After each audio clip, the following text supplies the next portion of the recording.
Good afternoon. It's Anthony Clark from SmallTalkDaily. Once again, participating in the RAN Swiss quarterly webinar. Many thanks to Gary Boysons and Pascal for actually organizing this, and for all the team at RAN Swiss for their efforts in putting this quarterly presentation and my participation together. So much like is in past presentations, I just intend to talk away.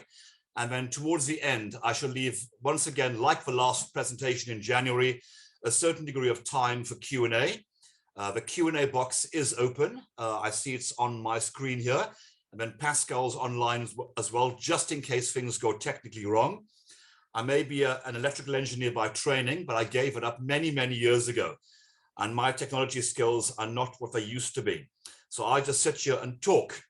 Now, if you can see around my office here, apart from the plant behind me, which is covering a cardboard box, my office is full of papers. I tend to work in a very old-fashioned way, unlike many of the analysts today, who spend their entire lives crunching over the insignificant decimal point in an Excel spreadsheet. My job is about going out, visiting companies, kicking the tires, per se, and getting the information which many of the institutions who I service physically either don't have the time or the inclination to actually get for themselves. Now, what do I mean by that? If you're a busy fund manager or an analyst at any one of the large institutions in this country, of which pretty much all of them are my clients, they tend to predominantly cover the larger stocks in this country, the Aussie 40 and just below the Aussie 40. Underneath that, there are hundreds of stocks. Well, not that many anymore, but a good 150, where perhaps the coverage is not as widespread as it used to be.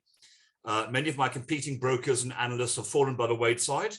And as one of the last men standing covering the small to mid-cap sector, a sector that I've now covered in this country for the best part of 30 years, and the gray in my hair shows that sometimes it gets the better of me. The information that I have through in-depth and consistent relationships with corporates going back sometimes 25 or 30 years becomes invaluable to those institutions who, again, do not have a time or the inclination to go out and kick the tires. So I regaled to a client last week that when I came to this country in May 1996, the first three companies who I picked up in terms of analytical coverage were Wilson Bailey, Cash Built, and Bowler Metcalf, involved in construction, DIY materials, and packaging. Nearly 30 years later, I still cover exactly the same companies. And given the career that I've had working for a number of institutions, banking organizations, and fund managers, I've been involved in either running funds or listing probably nearly 50 companies in my career. And in many cases, I still cover many of those companies if they're in existence or haven't been delisted still in 2023. I had a conversation last week with Andries van Heden of Afrimat. And I first picked up coverage of that stock at their IPO in 2006, when we listed at £5.50 a share. And I showed him a copy of the pre-listing prospectus and his business card that he gave me back in the day. And he said to me, "How on earth did you get that?" I said, "Well, you gave it to me at a presentation when I was working at Barnard Jacobs Millett." And he goes, "Even I don't have a copy of that. Can I have one?" And I said, "No, it's mine."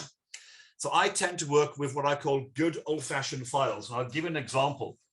That, for an example, is just one file regarding one sector of a market that I cover. And I've got dozens and dozens and dozens of these files littered across my filing, across my office floor and in filing cabinets. It might seem somewhat antiquated, it might feel old-fashioned, but it works for me.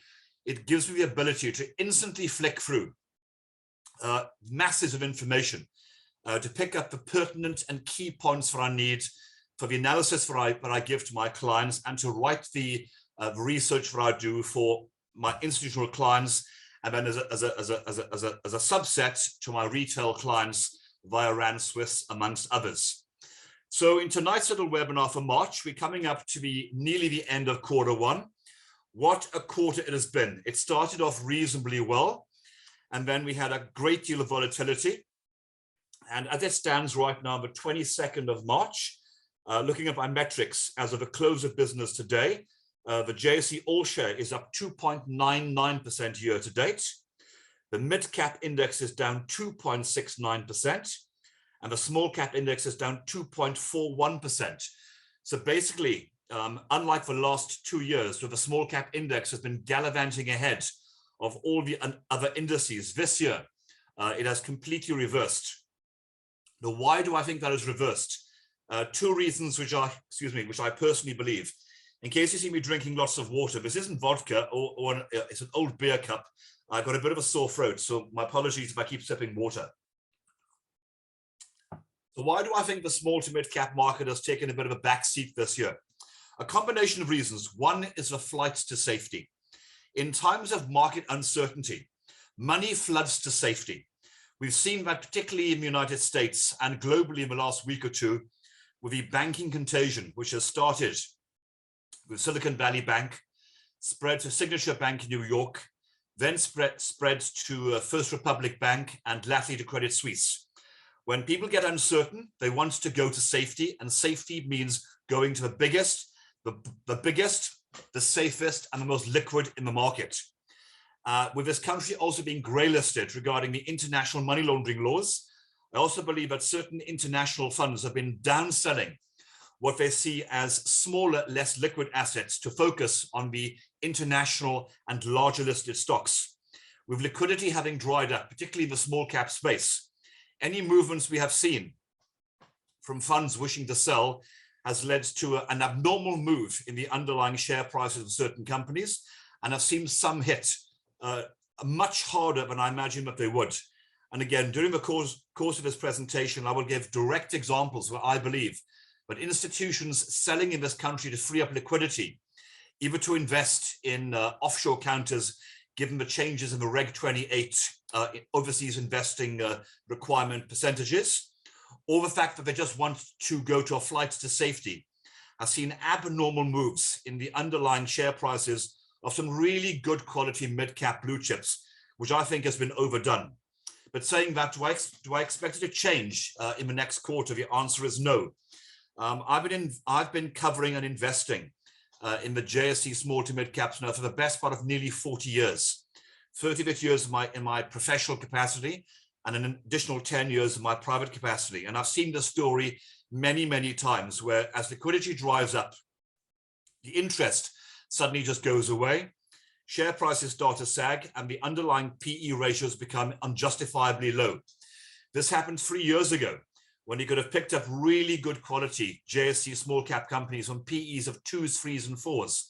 And as a rally then happened post-COVID, the share prices more than doubled, or in many cases trebled.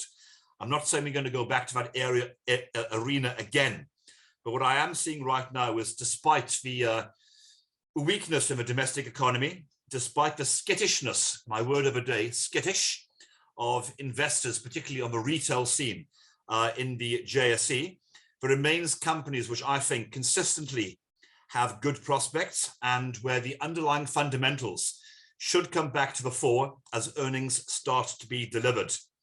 So in this presentation, I intend to run through a number of stocks which I know will interest the widest arena on this webinar. And I'll give some touch points to stocks which I think have been sold off unduly, which continue to have a very good recovery and or growth phase for the next 12 to 18 months. Just before I came online, I updated here in my sheet my top 9 stocks for 2023, just to see how that performed. Just as memory, the top 9 were Asupol, TWK, CA Sales, Kuro Holdings, Carp Agri, Nampak, Novus Holdings, Mustec, and York Timbers. On a relative basis, year to date, that basket of stocks is up 4.56%, which might not sound particularly good. But against my benchmark, the JSE small cap index is down 2.41%, and the mid cap is down 2.69%. So on a relative basis, I'm healthily beating benchmarks, and that hasn't accounted yet for the dividends that I expect to receive in the coming reporting season. My star performer has been Asupol, which is the Cape Town Stock Exchange listed insurer. That's up 29% year to date. My second best stock is Mustec, up 14%. I have recommended that stock consistently for the last year and a half, not just because of a P valuation of 4, but I believe it's a special situation regarding a buyout. And my third best performing stock is CA Sales, up 13%. And they had really excellent results out to their December period. And the webinar happened at 2:30 today. And I posted that link and presentation on my Twitter page at SmallTalkDaily. Amongst the other stocks, the stock that is really holding me back has been Curro Holdings. That stock year to date is down 16.3%, which is an abnormality because, as I remarked last week to an institution, of the free education stocks that I've covered for a long time, which is Advatech, Curro, and Stadio, all three have reported or issued excellent trading updates in the past, call it week to a month. They've shown very good resilience in their earnings, a very good rebound in the underlying headline earnings per share, anything between 16 and 40% a share. But on a relative basis, Stadio was romped home, up 31%. On a 12-month view, Curro was down 31%, and then Advatech is probably up about 10%. So despite the fundamentals being exactly the same, give or take, across the education sector, all three stocks have performed in very divergent areas. Now, to touch on the reasons why I think that is the case, in Stadio's case, despite the growth being around 18%, they're an asset-light business, which means they don't need to put down campuses, bricks and mortar to attract new learners. It is mostly an online business where you, as the learner, sign up to their course online, and you do the course at your leisure, at your time, at your will, and you pay your fee. You don't physically have to go to a campus. They do have campuses, but certainly not the amount that Advatech has via its Rosebank College and its other brands. Similarly, Curro Holdings, you have to send your children to school. You can't have them learning at home. It just doesn't work that well. So there has to be lots of new schools built and rugby pitches and tennis courts and swimming pools, etc., and that costs a great deal of money. And as most of their estate is still maturing, there's a drag to earnings. So in Stadio's case, the earnings growth has been there, driven by a very asset-light nature. In Advatech's case, the growth is there because much of their estate is extremely mature, and thus any incremental growth they get from an organic or acquisitive basis flows pretty much straight through to the bottom line. In Curro's case, only 1/3 of their entire school network is what I would call making money. 1/3 is possibly breaking even, and 1/3 is losing money. So as the estate starts to mature and becomes a bit like Advatech, it'll start generating significant amounts of cash. So I chose Curro Holdings this year as my wildcard stock in the Financial Mail, and it was one of my key stocks in my top 9 portfolio. It is currently not doing me that well. As I said, it is down 16% year to date. But under the rules of my own share competition, I'm not allowed to change my view, and I wouldn't. Whilst my preferred stock in the education sector is Stadio, and I've written consistently if I only had to be in one stock longer term in the private education sector, it would be Stadio because of its asset-light, cash-generative nature. I think that Curro Holdings has got a significant runway ahead. One, because there's significant interest in private education schooling in the secondary stage. And given the failure of the state system, there's a natural runway to pick up ongoing learners at the varying price points that Curro offers in the private education system on the schooling side. So I think that despite the stock being at 7 Rand 53, as I do this presentation, and being weak for the year, I still have 9 months to recover my poise. I recently had lunch with Cobus Loubser, the CEO, who was a former CFO of Curro Holdings, and there's nothing untoward going on in the company. All the metrics which I believed are driving the company regarding cutting costs, improving margins, getting more bums on seats in the classes, which basically translates into extra profit on the bottom line, is actually occurring. and they've had very good organic growth. Now, just under a 4% organic growth may not sound great to you, but 4% more learners on a base of 72,000 is not that bad. And without sounding mercenary here, because I am a good capitalist, during the course of the last 12 months, I did exit some 5,000 learners who couldn't pay their school fees, and they still showed growth year on year, up just under 4%, even though they turfed out, again, excuse my mercenary toll, a number of learners. So we'll see where the year goes. And you may have seen on Sens today, the Mouton Family Trust, who remain significant shareholders in Curro Holdings, post their unbundling, went into the market today and picked up 19 million rands worth of new Curro shares at the current market prices, showing some fair confidence in the company. Some more water. I'm seeing the questions come through, and I shall leave those towards the end so as not to disrupt the flow. Otherwise, I'll be going backwards and forwards, answering questions as they come through. So as I said at the start of this presentation, I'm going to be doing some commentary on stocks which I think are fairly pertinent to the listening audience, ones where I have consistent demand from the private client segment of the market who I service, and the feedback that I get from Gary Boyce and his team regarding the queries they have on specific shares. So I'm going to start off on a stock which has been significantly in the news in the last few months, and all for the wrong reasons. And that is alternative energy and helium company Renergen. As I sit here today, the current share price is 19 Rand 32, market value 2.56 billion Rand. Year to date, the stock is down 26%. And in the last 12 months, the stock is down 56%. So anyone in that stock is currently nursing significant losses, depending on the exact time point you got in. For those with memories, I first recommended Renergen back in January 2021 at 12 Rand a share, and again in January 2022 at 33 Rand a share. So as it stands right now, you're either making money or you're losing money. But the prospects of the company remain undiminished.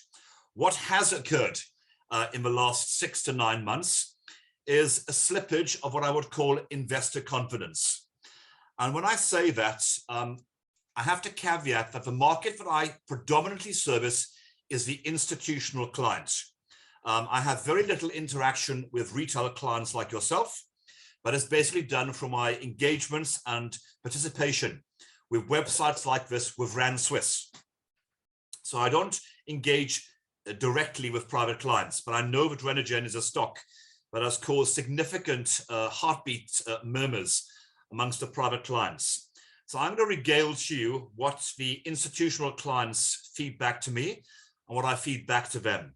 A week last Wednesday, I took 5 institutions to the Free State to actually see the physical operations of the LNG and helium operations in Virginia. Now, these 5 institutions in an aggregate managed 250 billion Rand. Most were investors in Renergen. Some had recently come on board of a 24 Rand placement, and one basically was going to kick the tires to see if there's anything there worth looking at. So the very fact that 5 senior fund managers decided to take the day off, jump in the bus with me and Steph Morani, the CEO, and spend literally 10 hours going backwards and forwards to visit the operations shows a certain degree of confidence that there is inherent interest in the company, even if the share price is currently underwater.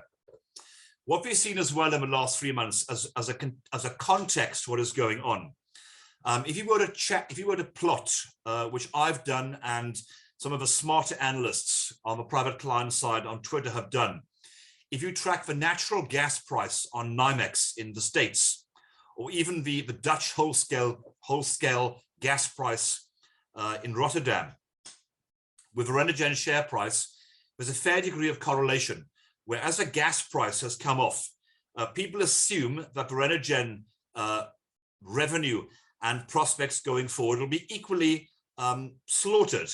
Now, that isn't exactly the case. I pulled off the NYMEX gas price earlier ahead of this webinar. The NYMEX gas price right now is $2.25 per metric million British thermal units. It's called MMBTU. That's how gas is priced.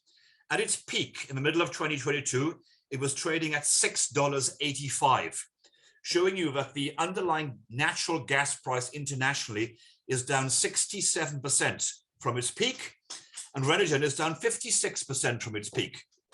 Now, I'm not saying that is the key caveat to the weakness in Renergen, but it's one of the factors that I believe has caused the weakness in the share price, alongside others which I'll regale right now.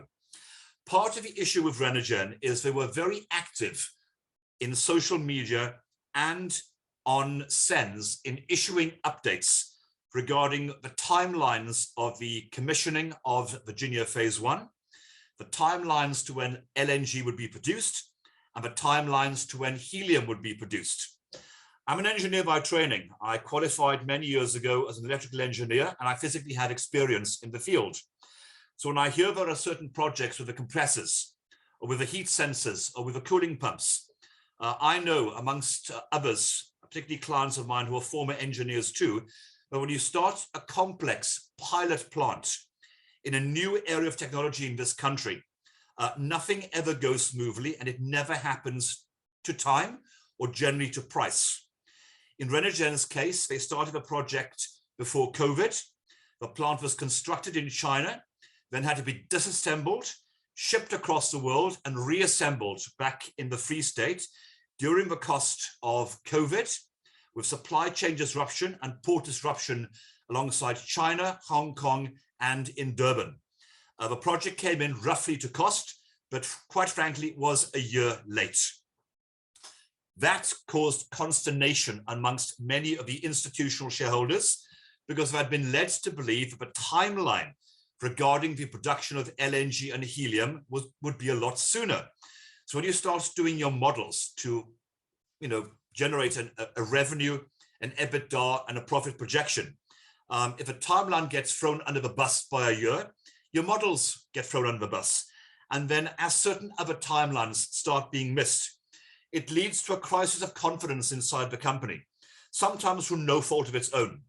Who would have thought that the conduction oil that was basically installed by the Chinese would not work in the extreme temperatures of the Free State, and they had to drain the entire system and put in a different conduction oil to cope with the temperatures of the Free State. Now, anyone who's been to the Free State in the height of summer knows it gets quite warm.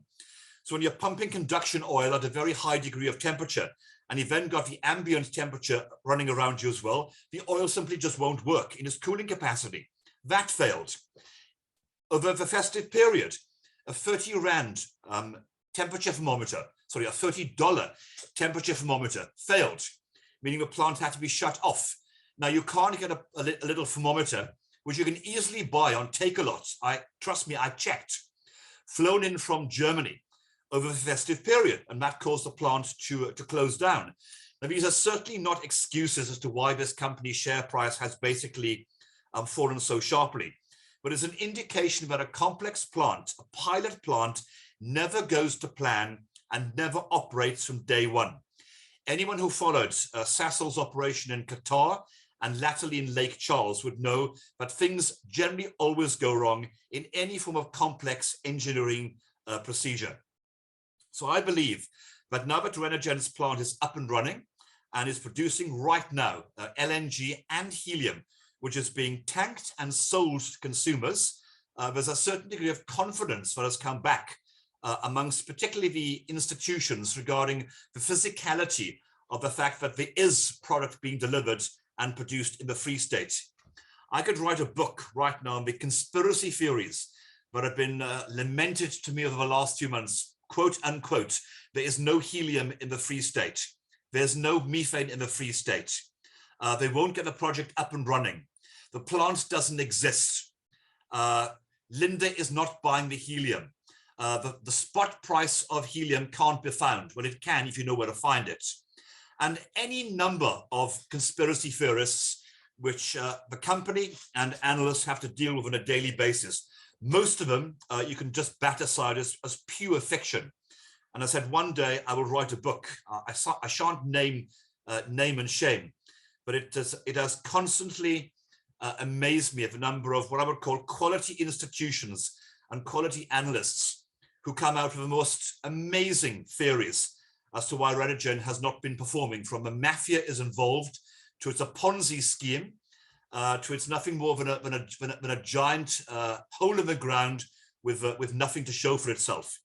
I think anyone that's been to the Free State and seen the billion-rand pilot plant and the LNG being piped into the tanks and the helium will realize that there is something there. So what else has caused some consternation in the last 2 weeks? The answer is this. It's the Renergen circular, which came out on the 8th of March regarding the teaser for the capital raise, the capital cost, and the underlying scenarios for the listing of Renergen in the United States. Now, on March the 8th, which is not that long ago, the world was a different place. In the last couple of weeks, we've had a banking collapse internationally and a significant degree of confidence, saying that the NASDAQ market has seen extremely strong gains as a lot of the more speculative areas of the US stock market has come under pressure. There's been a flood back into quality and particularly technology-related stocks.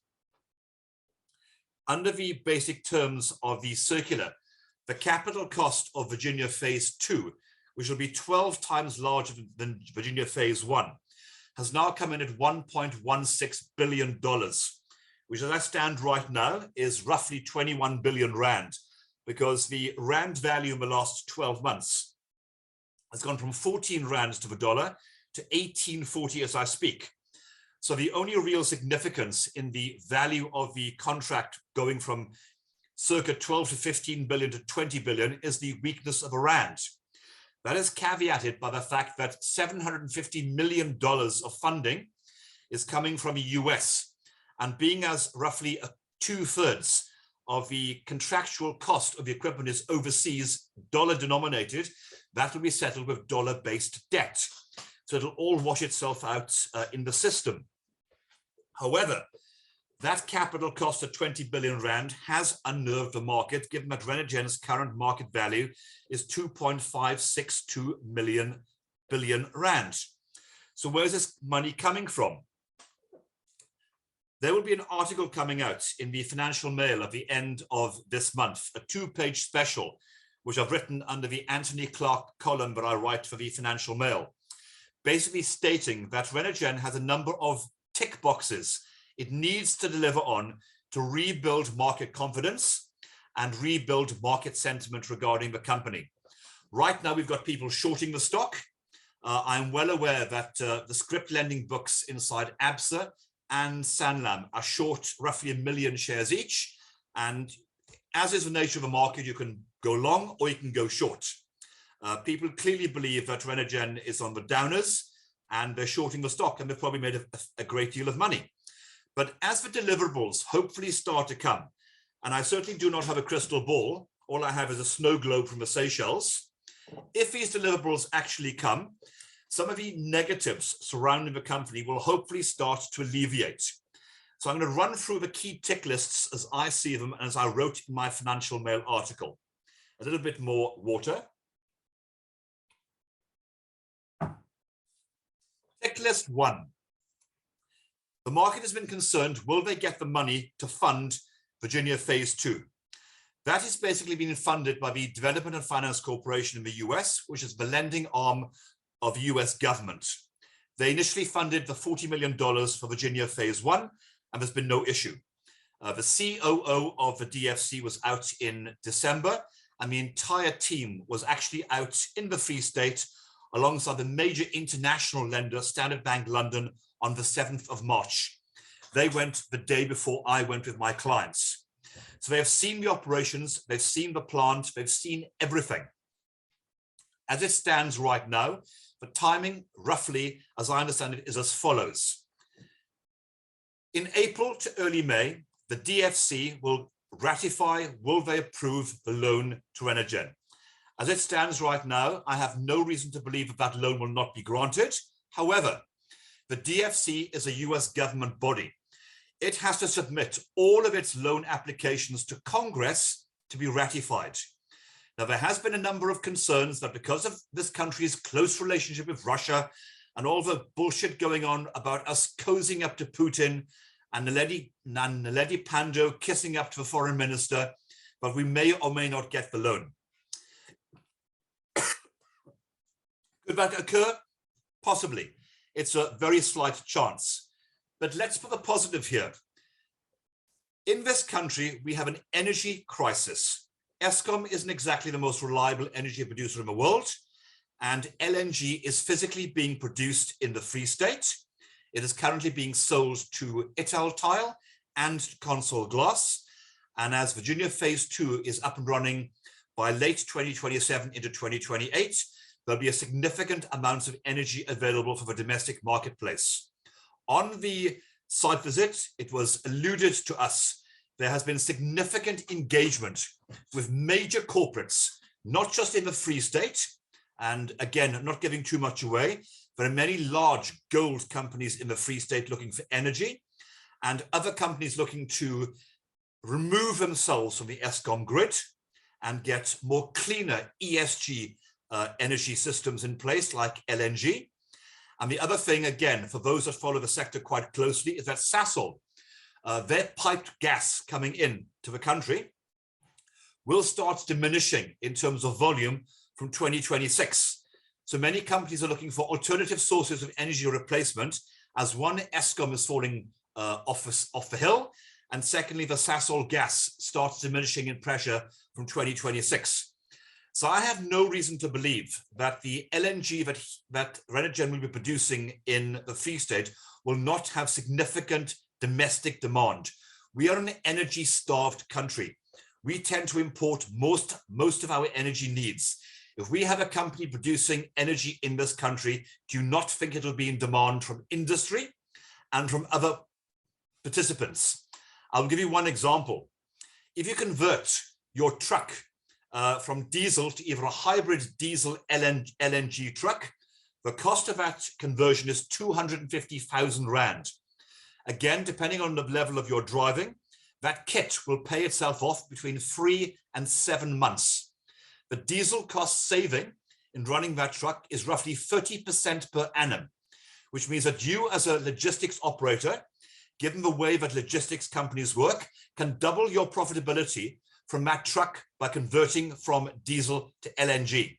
It would not surprise me in due course if Renergen were to tie up some interesting contracts with some logistics companies and perhaps a major retailer who are looking to, one, get a more reliable source of cheaper energy, the ESG benefits, and of course, the benefits from a lower cost of energy consumption. Secondly, helium. In the Renergen teaser, they have got here helium in at roughly $600 per million cubic feet. As it stands right now, on the spot market, helium is selling for $2,500 per million cubic feet. So in the prospectus here, which is going out to investors in the States later this year, they have used extremely conservative assumptions for their pricing of LNG and for helium. Both are trading significantly higher than the current spot rates. So if there were to be a calamitous collapse in the price of helium and LNG, which would be difficult, I believe, in this country, given the demand for energy and the relationship between the Rand and diesel, and the LNG price is fairly closely aligned to the diesel price, less a reasonable discount. Helium internationally remains in significant demand. And as Steph Marani told me overnight, he's currently on his way to Colorado for the Global Helium Conference. In his discussions with American investors in New York in the last couple of days, ahead of a listing, the Americans understand the alternative energy markets significantly better than the domestic institutions and the retail market in this country on helium. And as I've written consistently, as have many other analysts, in the United States, given geopolitics, the Biden administration has, in the last 12 to 18 months, enacted policies to force or encourage companies to re-establish on home ground the manufacture of certain key elements of technology and manufacturing production. One of those is semiconductors, and several $100 billion of incentives has been given to semiconductor companies to move their production or to onsource their production out of China or Taiwan or South Korea to American shores to guarantee supply to American companies. Semiconductor manufacturing needs significant amounts of helium, purely laboratory grade helium, for the manufacture of those 30-centimeter silicon wafers. They need to be kept in sterile function. Demand for helium remains significant. There is a global shortage currently. Russia remains off stream because of the Amur explosion last year. Qatar is behind in its expansion. It'll come on stream in 2025. And the Algerians have cut back on their helium production because they're supplying LNG into Europe because of the Russian situation. Now, in Renergen's case, helium is a byproduct of extracting methane, which they then condense into LNG. And as many of you will understand, or perhaps have read, the concentrations of helium that Renergen produces in a free state is significantly higher than the helium concentrations gained in the US, Canada, Russia, and in Qatar. In many cases, the capital cost of extracting helium in offshore countries is materially higher than the domestic cost of the shallow wells seen in the free state, purely because there's an average 4% concentration of helium in this country compared to between 0.1 and 0.3 in international gaseous extraction. So basically, it is cheaper to extract in this country and it's better quality, which means that Renergen, in theory, when it gets up and running in 2028, 27, 28, should have a ready available supply of helium to meet global demands. Now, this doesn't help you as a shareholder who's seen his share price or his or her share price fall by 56% in the last 12 months. As I wrote in that Financial Mail article, this stock was never for widows and orphans. It is a significant pilot project. And if you believe in the EBITDA numbers and the assumptions that was put in this document, which is a legal document going out onto NASDAQ and the Securities and Exchange Commission, going to professional institutional investors in the States, they have an EBITDA range of between 5.6 and 6.2 billion rand once the first year of production is up and running. Now, what is not in the circular, which I was made aware of, as were the investors on the site visit, is the annual cost of maintenance and production of Virginia phase 1 and 2 will be roughly R1 billion each.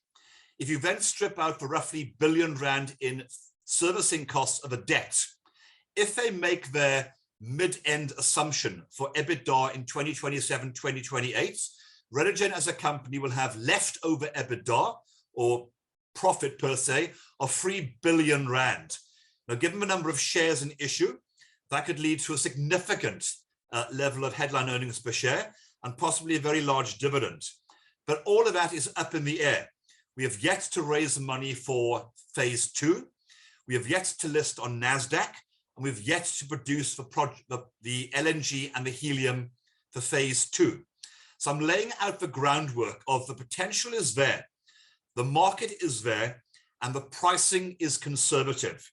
So where are these tick boxes that I said need to be ticked? One, they have to get the DFC funding in the States, $500 million, and then the $250 million from Standard Bank, which is pari passu to the DFC. That should come through in late May, early April.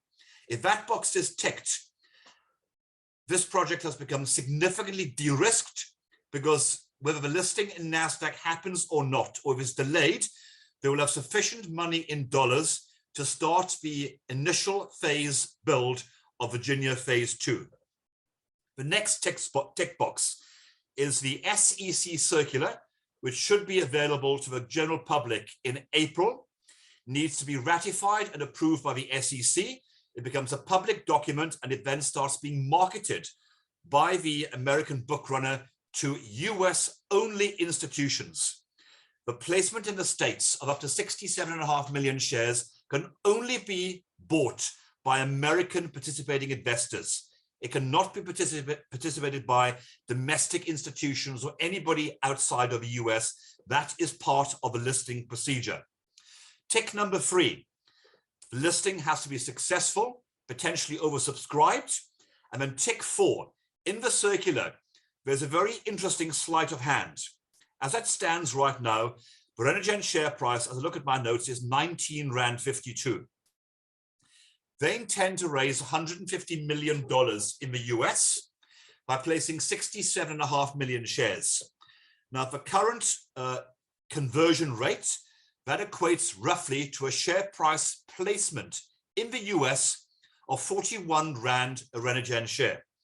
So the natural question is, why would anybody in their right mind spend 41 Rand a share in the States on Renergen when they could buy the stock in the domestic market at just under 20? That was answered in the following scenario. If you've crossed the line regarding seeing the prospectus in the States as a participating institution, under SEC rules, you are legally banned from buying the stock in an offshore market. You have crossed the line, and as such, you are precluded from buying stock. If you've seen the paperwork. If you haven't, you can come into the market. But as soon as you see that paperwork, you are precluded from buying the stock.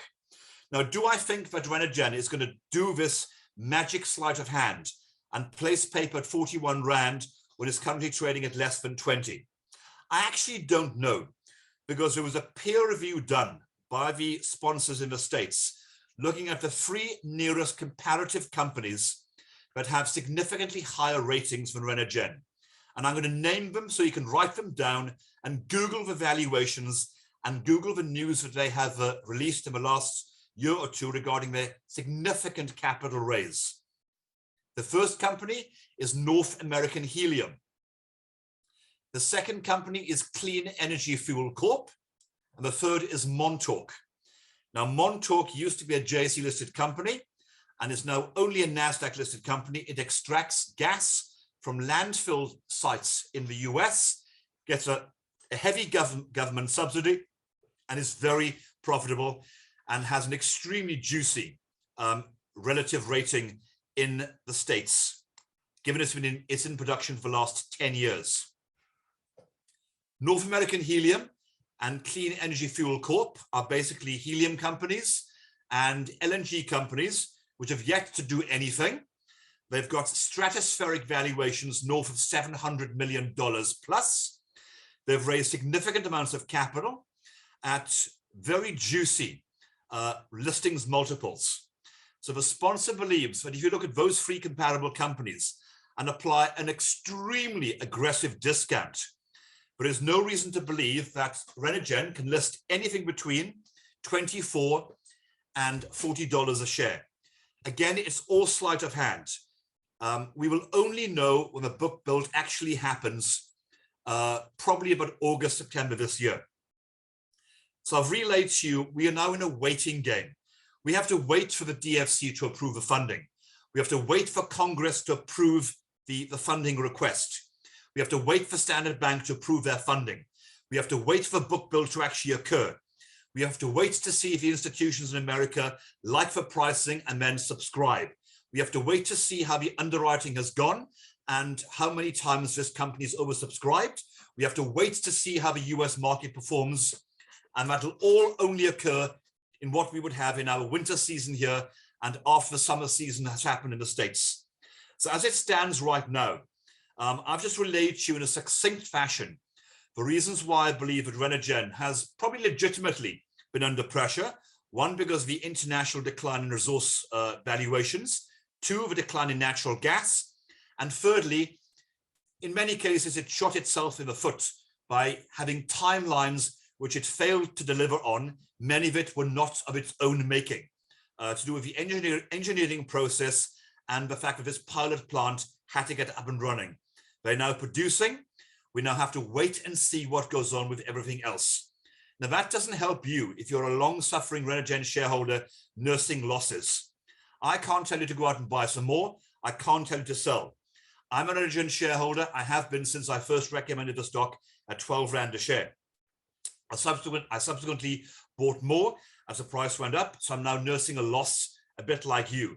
But do I believe in the underlying prospect of this company to 2027, 2028, and the underlying rationale and numbers they are forecasting their profitability? The answer is yes. But, you know, if I would have bought latterly, I probably would be in profit, but I bought early, probably a bit like you. I'm going to hold the line, which is what I put in my Financial Mail article, and see where the next few months goes. I do not have a crystal ball. I have a snow globe. I have to wait and see how the tick boxes get checked. But the first tick box is if the DFC funding comes through, that will be the most significant tick box regarding funding. And that to me will be the catalyst that could reignite the share price. The second one could be the interest in America. And thirdly, if the US market actually does understand the helium and LNG market significantly better than we do in this country, which so far the answer is yes. The feedback that I have gained from the pre-marketing of the roadshow. And fourthly, will the price be nearer to the range that Renergen believes it can be of around 40 Rand compared to the 20 Rand it is currently trading at? All of those are all up in the air. So on that note, I'm going to move on to the next company. Otherwise, I'll spend all of my time talking about this company when there's better things to do. I see questions coming through, but I'll get to that as and when. The second company I want to talk about indirectly is Transaction Capital, but more specifically on SabCap. Many of you again on here are probably shareholders of SabCap or Sabvest Capital, which is a small to mid-cap investment holding company, predominantly invested in unlisted assets run by the successful businessman Christopher Seabrook. Christopher Seabrook is an extremely wealthy individual, and what you're buying in terms of SabCap is a company valued at roughly 3.3 billion Rand, but it's basically a family wealth office. It's like an individual saying, well, I basically want to list all of my personal wealth on the stock market and give other shareholders a chance to piggyback on my investing expertise, because most of his money is actually his. And I like investing in companies where the founder is the majority owner and manager of his own money, because if he does badly, we do badly. And Seabrook so far has a virtually unblemished track record of picking winners in the unlisted space. Results came out about a week and a half ago. They had a net asset value of 111 Rand a share. They had nice growth in dividends, and a 90 cents a share dividend was paid. Now, the portfolio is mainly dominated by a couple of very large investments, one in technology called DNI Investments, and secondly in the company called SA Biased, involved in trimmings and industrial componentry in the UK. They basically worth about 2 billion Rand of the 4.6 billion Rand portfolio. There's been a combination of assets ranging from pet supplies, a stake in a black empowerment company, some food interests, etc., etc., etc. But it's a very diversified portfolio. And in the next 6 months, that portfolio will continue to be refined and many of the smaller assets will be sold. So I would imagine that by the end of this year, the portfolio will probably be down to about 12 core assets. And having had brunch with Christopher Seabrook on Monday, it is my view that we'll still see significant double-digit growth in net asset value in the next 12 months. What I mean by significant double-digit growth, I mean mid to high teens, which to me is not bad for an investment holding company in this country. The share price in the last 12 months has done very well. It's up 31.4%, but year to date, it is just down 1.3%. The reason I bring up SabCap is that SabCap used to own 10 million shares in Transaction Capital. They own We Buy Cars and SA Taxi. And anybody who's read the newspapers in the last week or so will realize that Transaction Capital has basically fallen off the cliff. And its share price, as I speak right now, is down roughly 67% in the last 7 days. Its market value was roughly 30 billion rand. It is now roughly 8 billion rand. SabCap judicially sold 5 million of its shares in the last 12 to 18 months, unlocking value to reinvest in underlying assets and new investments, which have actually performed extremely well. Of the 5 million shares they had left as of the end of December 2022, which were worth 165 million rand, that equated at the time to 4.18 rand to SabCap, or around 3.8% of a net asset value. As it stands right now, the remaining 5 million shares are only worth 1.47 rand per SabCap share, so they've lost 2.84 rand, or 2.84 rand. Now, it's not exactly a train smash, because less than 3% of SabCap's underlying assets are tied into one company. And from its low last week of 8.68 rand, Transaction Capital, as I speak today, is up to 11.61 rand, but so significantly below the 36 rand it was trading at in December, when I actually had an avoid on the stock in a very public interview that I gave on the 6th of December to Business Day. So as it stands right now, SabCap as a standalone entity is performing extremely well, but it does have a bit of noise around its small stake in Transaction Capital. But I'm going to put this into context. The current stake in Transaction Capital, I'm going to work it out right now, is worth roughly, round numbers, 60 million rand, 60 million rand, out of a portfolio worth 4.6 billion. So I'm not going to lose any sleep over Transaction Capital inside SabCap, purely because it's an insignificant stake, which could, in the next 6 to 12 months, recover. It may not get back to 40 rand, but it might get back to 20, which means that the decline in value to SabCap will be mitigated. So at 11.61, I'm not advocating any recommendation in Transaction Capital. I'm just putting it into context for anyone who's been negative on SabVest purely because of its insignificant shareholding in Transaction Capital is possibly not doing their work properly, and I'd say is a touch deluded. So SabCap to me at the current price of 82.60 rand remains a core portfolio holding in any small to mid cap fund for the longer term. I overstock myself. I have done since 28 rand, and it's certainly not a stock that I would sell at any time soon. I'm going to run through briefly 2 stocks, and I'm going to go to Q&A. I've said to Pascal and Gary, I'm more than happy to stay online until about 7 o'clock, but it is now 25 past 6, and I'm rambling on here. So I'm going to talk about 2 stocks which I think the market has gotten completely wrong, and I think are going to have a significant rebound in the next 6 to 12 months. And I'll name them both concurrently. One is Afrimat, trading currently at 49.03 rand. And the second is Grindrod, trading right now at 9.01 rand. Now, these are stocks that I have consistently recommended for the last 2 to 3 years. My first buy on Grindrod was at 3.70 rand in November 2020 and at 5.34 rand in November 2021. And they've made all of my price targets. The share price fell back to 8.08 rand in October last year, as Rembrandt exited its 25% stake, and the share price subsequently ran back to 11.50 rand. Results were out 2 weeks ago, and I actually met the CEO and the CFO in Cape Town for a private meeting. And the underlying earnings that came out to the December year end were actually quite resilient. They showed earnings of 129 cents a share. Round numbers, it was actually 128.8, but 129 for ease of memory. But inside the Grindrod numbers, there's always adjustments that have to be made regarding the reconciliation of many of the assets they hold.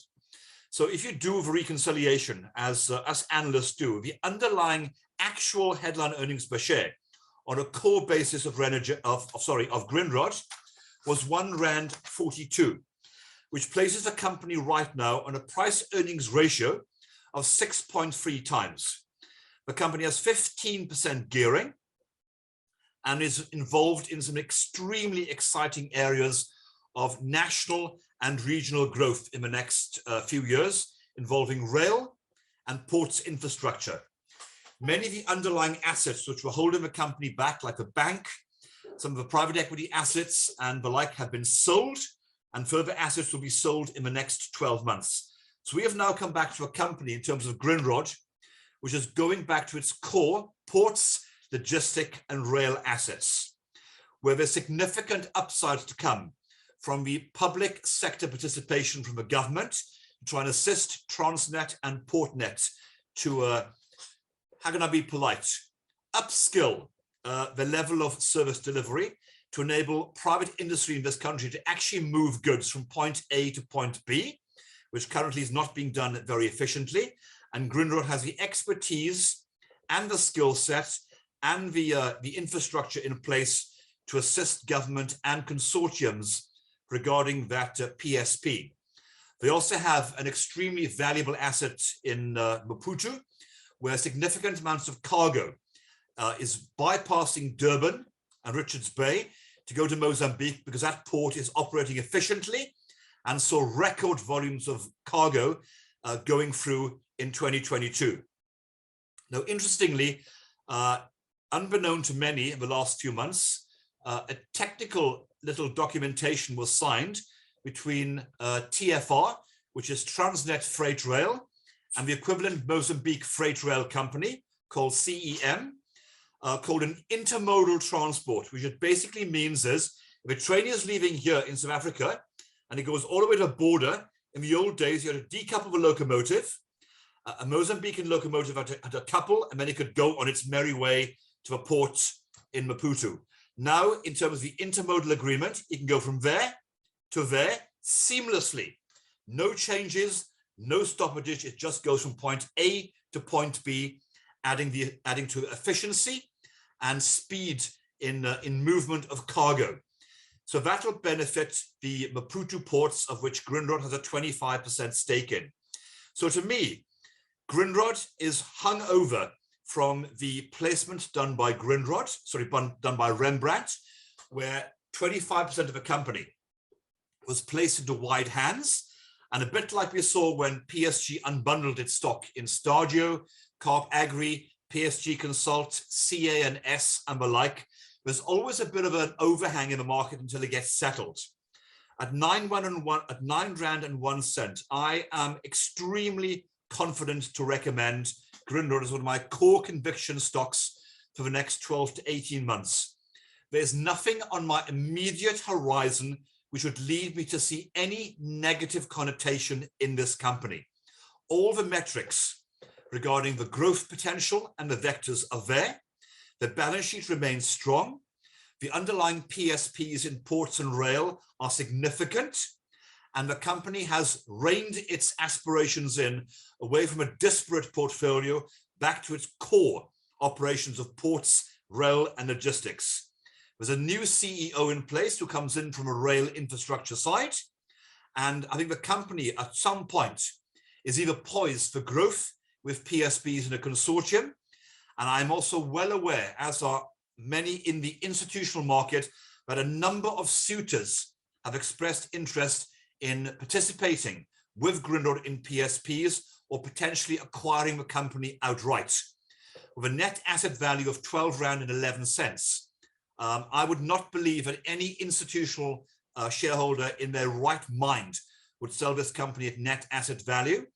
And I've seen valuations in the market ranging from R14 up until R22 regarding, a potential range for any takeout of Grindrod. So Grindrod to me is one of those stocks that is a must-have in any long-term small to mid-cap portfolio. And in closing, before I do Q&A, I'm going to go back to Afrimat. Again, Afrimat is a company that I've covered since listing in 2006. It has been one of the best performing stocks on the JSE. At its peak last year, when it got to roughly 72 Rand, there was a Bloomberg survey that on a 10-year view, the best performing stock on the JSE wasn't Naspers, which was up 1,400%. It was Afrimat, up 1,800%, showing you that the stock involved in bulk commodities, construction materials, and industrial minerals had actually outshone a technology company and was continuing to deliver good earnings and stability for shareholders. Now, the share price has unwound to 49 Rand and 3 cents. A combination of that is due to what is coming in the next couple of months. And I've written about this consistently for those that follow my research, either on FinMeUp, the notes that I've read or issued via Rand Swiss, or for the posts that I've written on my own Twitter page, SmallTalkDaily. Afrimat gets most of its money from bulk commodities. That has principally been iron ore. The iron ore price from its peak a couple of years ago of $220 fell to $80 in early November last year. As I stand here right now, or sit, I should say, it's trading at $128, which is a significant rise from its low. It's actually 60%, 60%. What we've also seen from Afrimat's interim results period of August 2022 to the current close period to the end of February 2023 is a Rand dollar weakened by 7.2% and the price of iron ore strengthened by 33%.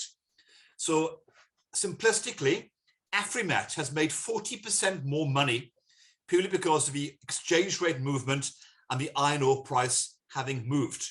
However, much of that will only start to kick in this new financial year, which is March, April, June, July, August, for its first half year.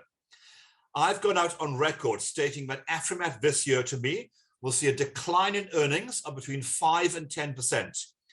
They earned 5 Rand 42 last year, and my forecast range is 4 Rand 90 to 5 Rand 10. Now, I believe that that range is still cast in stone.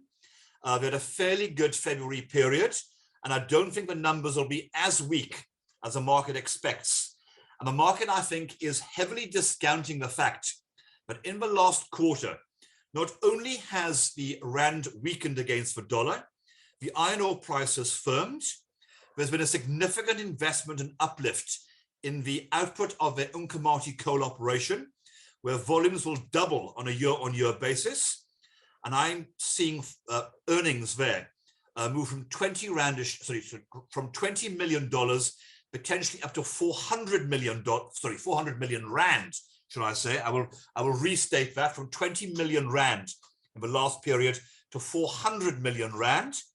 If you add in the uplift benefit from the export price of iron ore to Demenang and the inland pricing of Jenkins to ArcelorMittal, I'm forecasting those 3 bulk operations of coal and Demenang and Jenkins will contribute 1.5 billion Rand in potential profits to Afrimat next year, going into 2024-2025, excluding the benefits from construction materials, industrial minerals, and a small contribution from phosphates in terms of Glenover. So at 49 Rand, I recently came out of the 15th of February, putting a target price on Afrimat of 80 Rand. I think that currently the market is only looking at the short-term negative news of a very weak set of results in this period, but down 5 or 10%, quite frankly, to me, is not a train smash for a company of this quality. What you're buying into right now at 49 Rand is the potential this company could realize on a 2023-2024, 2024-2025 earnings basis, which I think the market is not currently realizing. So at 49 Rand and 3 cents, I have a very high conviction buy on Afrimat.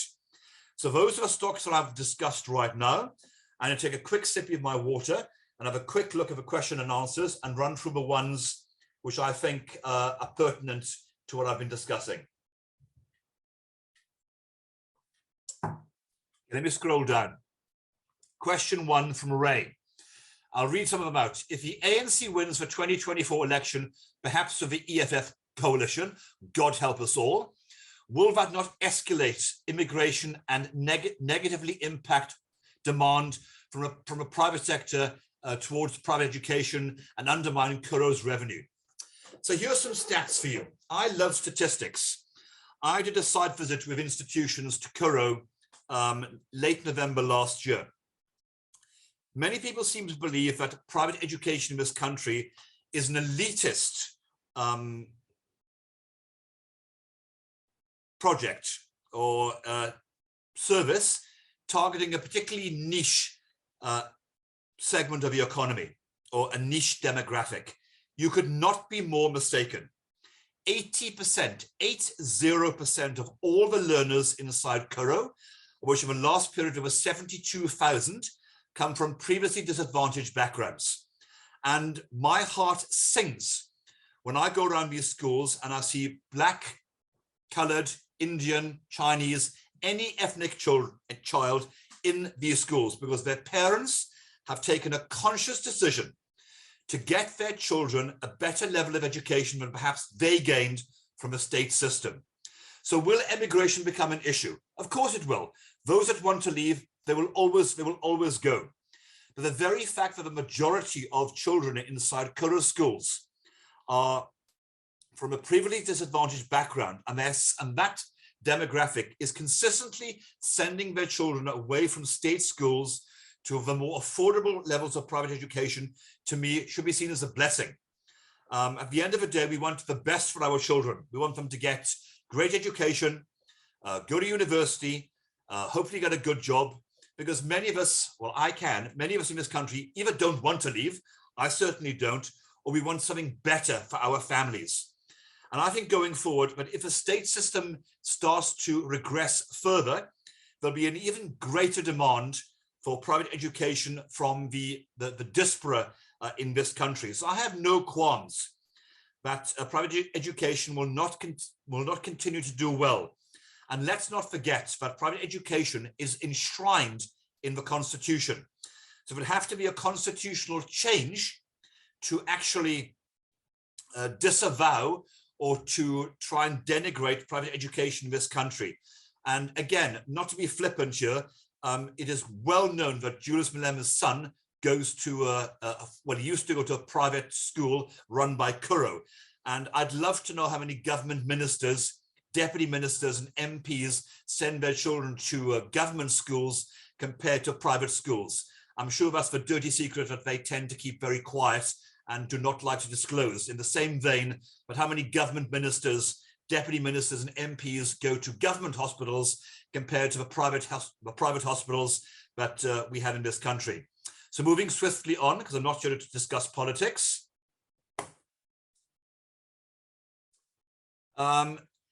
Anonymous. As a small retail investor, the trouble I've had with Renergen is trying to estimate its revenue, particularly helium. Where can we find the helium spot price? The answer is currently you can't.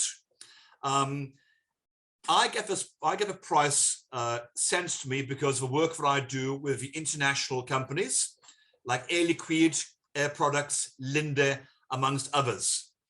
In the Renergen circular, they have sold on a contractual basis helium to Linde, which is one of the world's leading gas companies, for the equivalent of 68 Rand a kilogram, which equates to roughly $320 per million cubic feet.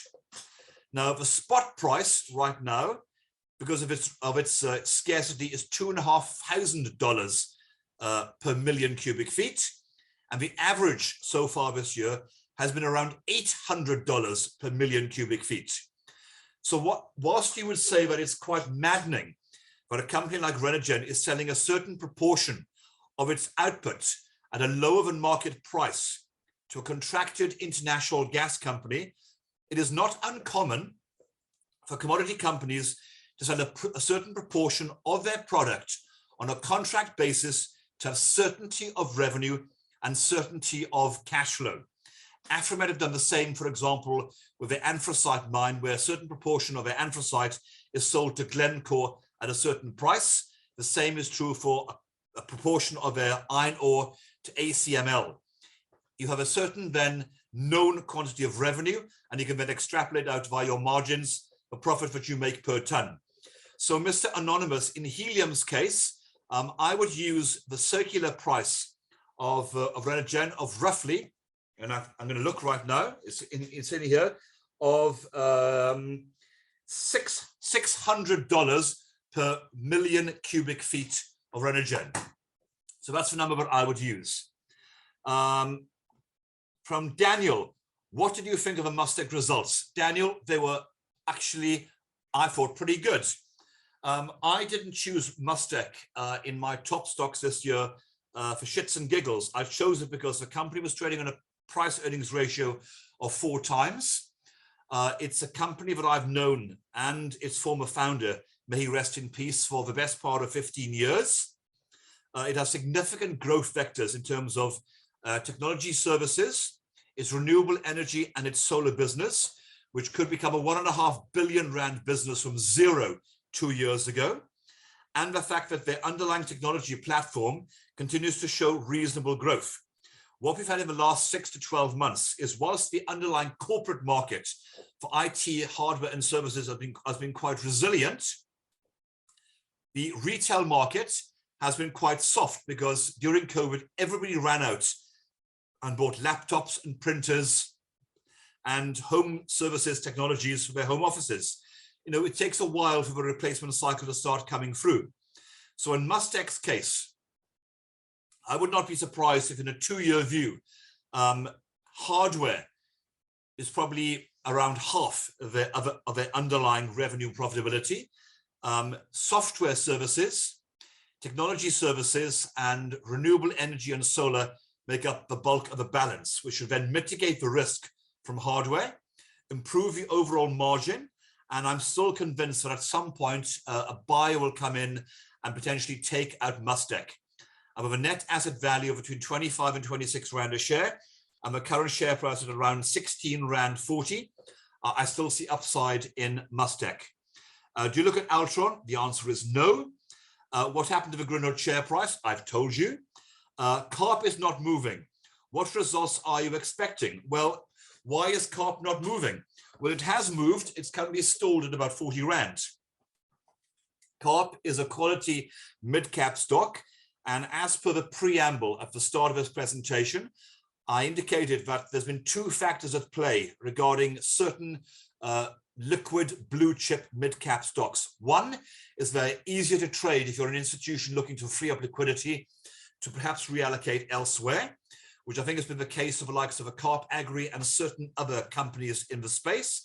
And secondly, the ongoing PSG hangover.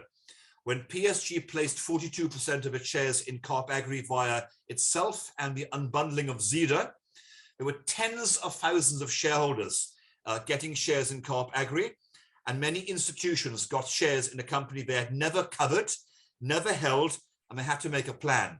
And we are still working through what I would call the hangover of the PSG issue. I can tell you at the annual general meeting, which happened in mid-February, the underlying narrative from the CEO was robust, and they're looking for solid year-on-year growth in the company. I would not be surprised if earnings come in at between 6 Rand 75 and 7 Rand this year, based on 5 Rand 78 shown last year. Now, there aren't many companies in this space and in the mid-cap arena that can show growth, as I'm going to do it here very roughly, of around 20% like on like, with a progressive dividend scenario, and as debt is repaid from the acquisition of, its fuel business called PEG, could be paying significantly better dividends in 3 years' time. CARP Agri is one of my top 5 personal shareholdings.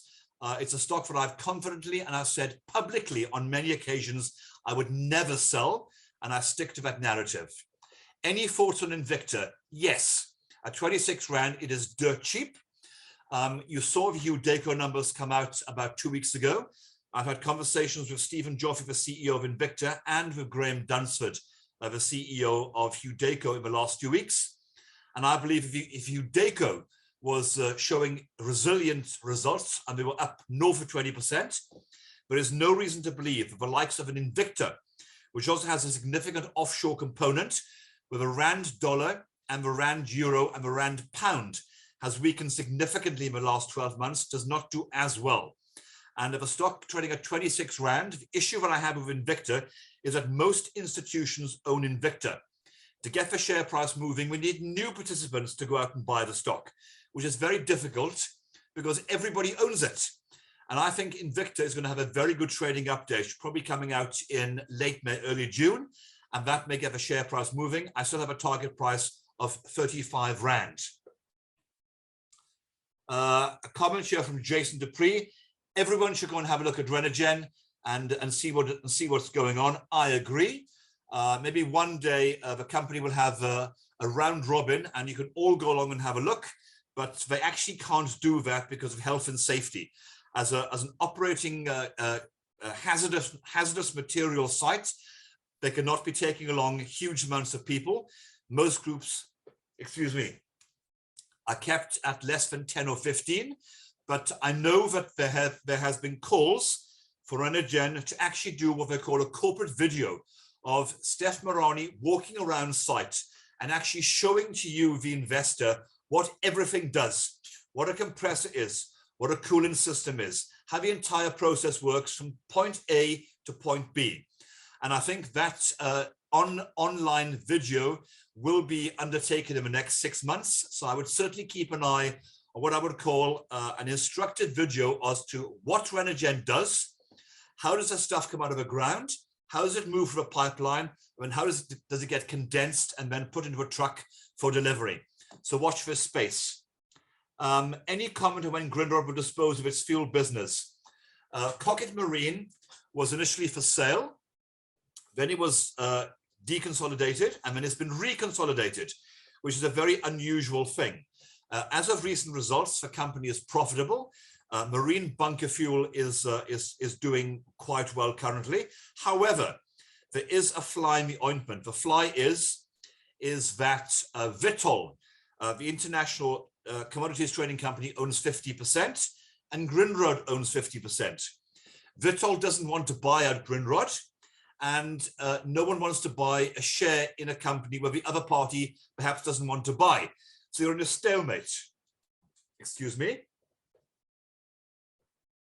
Do I believe the stock will be sold? The answer is yes. Do I believe it'll be in the next 12 to 18 months? Yes. Do I believe they'll get what I think it's worth? No. But at the end of the day, you are buying into Grindrod for the potential of its core ports, logistics, and rail operations.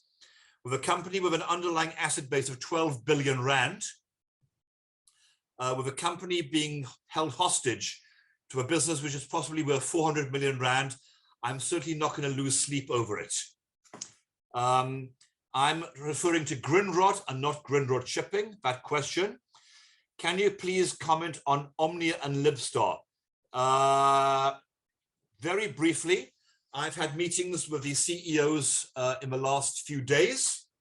I'm an Omnia shareholder. I have no reason to believe that the earnings coming out for their March year end will not be good. They should be above market expectations. I think the perception of Omnia is that the fertilizer side will fall in a heap in 2024. I think there will be lower volumes. It's all about maintaining margin. And I think the market, when the results come out and they see the efforts that Omnia has made in maintaining margin in what can be a very volatile area of its business, which is fertilizer, should gain some comfort that the blend of Omnia International, which is humates in organic fertilizer, and the domestic pelletized fertilizer business should do better than underlying market expectations. Libstar has done well. When results came out, they were up to 4.90 rand. They then fell to lower 4 rand. They then ran to 5.35, and they closed the day at 5.30 rand, which again on the day of around 14%. Now, Libstar, again, is an interesting play. I've had to buy the stock from R5.50 with a target of R7.50. Its current PE ratio, let me work it out, is roughly, on a forward basis, is roughly about 7. I think the stock is a very interesting one. However, Libstar will make its money this year, not on the retail operation, but on an ongoing recovery in food service, a recovering and expanding export division, and its private label division. So as you and I, the retailer, or should I say the mass retailer, starts to trade down from buying, let's say, Mrs. Ball's chutney to a house brand chutney, Libstar makes products in that mold. And I think that food service, exports, and private label will pick up a slack from a much slower retail. Retail will still have a fairly good growth, but it'll not be great shakes, because their prime customers are Woolworths, Pick n Pay, and Checkers, all in the upmarket range. And the higher LSM consumer is faring a lot better than the lower LSM consumer. So Libstar to me looks a very interesting value-based play. And at the end of 2024, the private equity partner Actis, that owns roughly 35 to 37%, has to exit its stake. So at some point in 2024, there could be corporate transaction in Libstar, and I don't think it'll be of a current share price. So to me, Libstar, as I've written consistently over the last 12 months, is a special situations play. From Mark Atkinson. Hi, Anthony.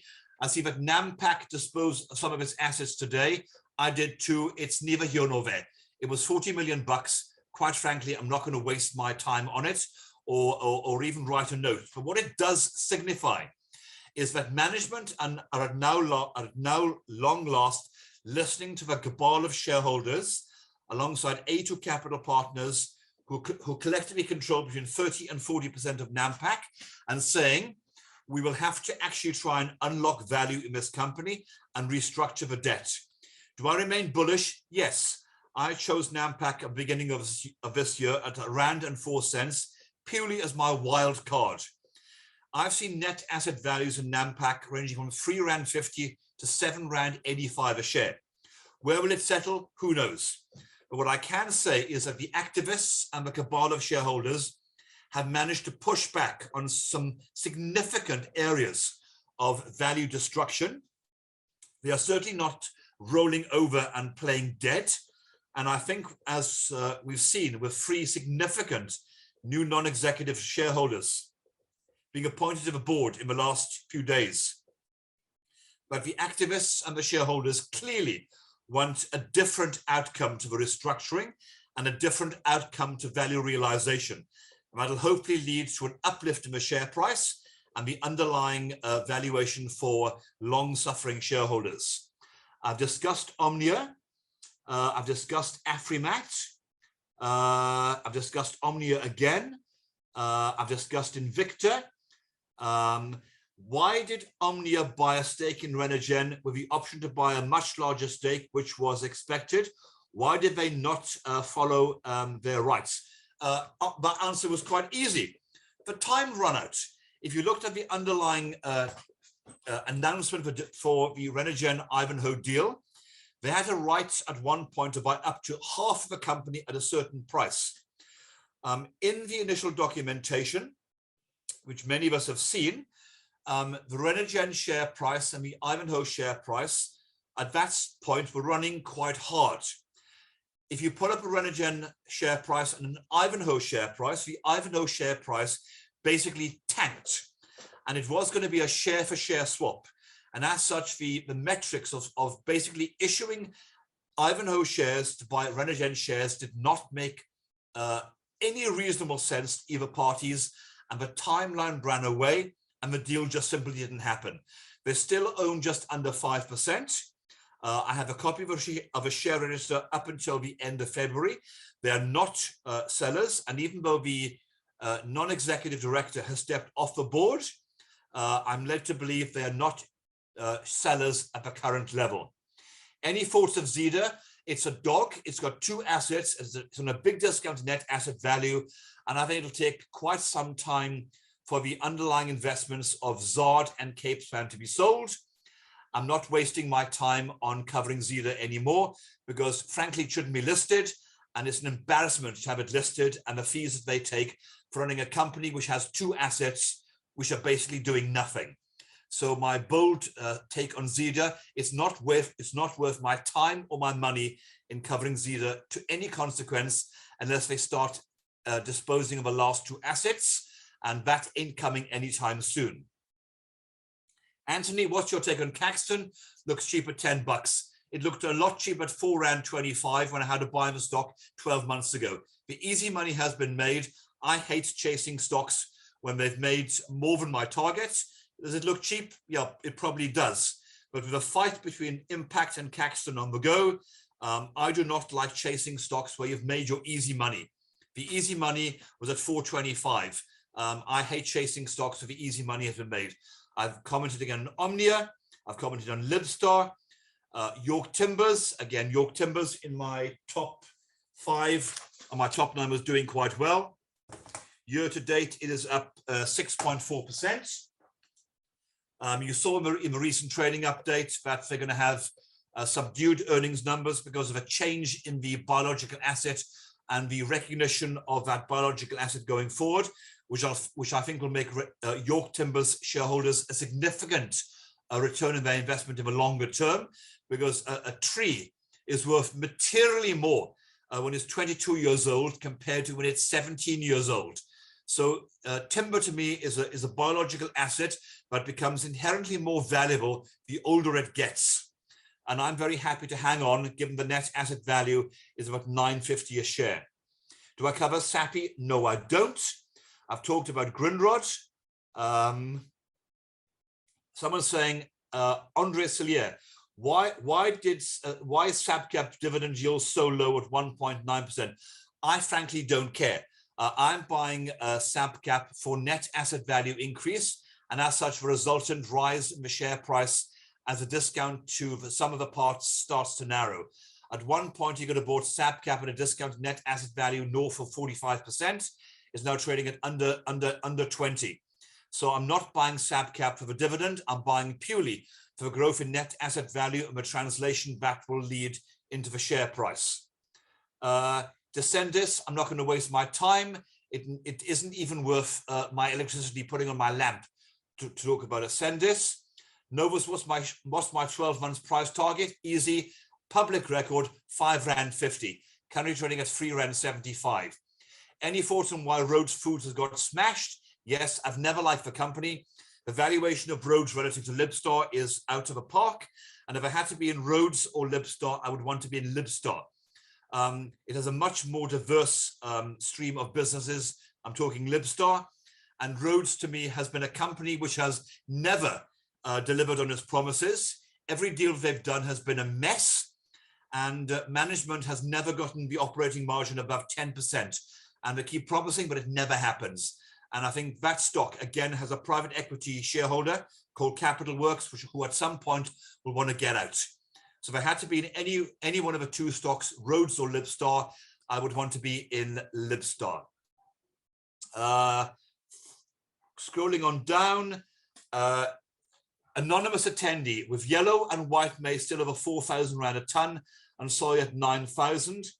Blah, blah, blah, blah, blah, blah, blah. Astral Foods. Okay, great question.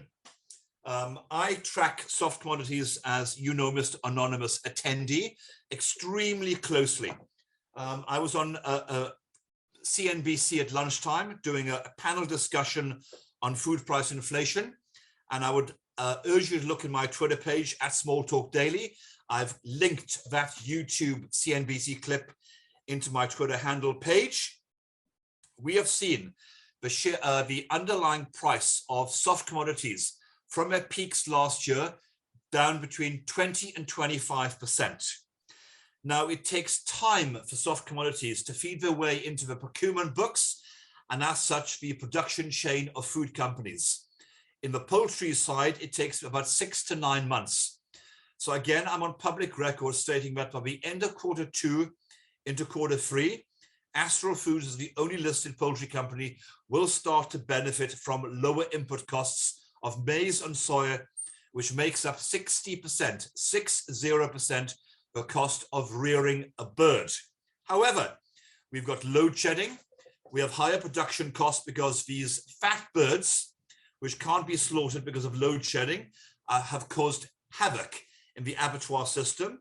And that backlog has added to the cost pressures on all poultry companies, not just Astral, Country Bird Holdings, Sovereign Foods, Rainbow Chickens, and the like. I think right now the poultry companies are looking interesting, but for them to look even more interesting, the feed cost conversion needs to start moving lower. I think at 3,600 Rand a ton for maize, they become very, very attractive. But as long as load shedding is leading to significant production costs, and they're working their way through the backlog of all of these fat chickens that need to be processed at a heftier cost, and the consumer is unwilling to accept significantly higher costs per kilogram of chicken, the chicken sector will continue to not live up to the potential where I think they should be. So I would see that the likes of an Astral Foods is going to have a really awful first half. It'll look pretty better in quarter 3. Quarter 4 should look okay, but much is dependent on Eskom and their ability to push through price increases of between 12 and 14% in the next 6 months. So far, that hasn't happened. And excuse me, at 153 Rand, the last price I saw Astral, the share price has remained remarkably resilient. Personally, I still would not want to be in the share. I would much rather get in at 120 to 130. Will I get that? Probably not. But there are too many uncertainties currently in the production and the input cost chain of chicken, principally Eskom, and the ability to pass on price increases, which would lead me to hang on buying Astral until I get more clarity.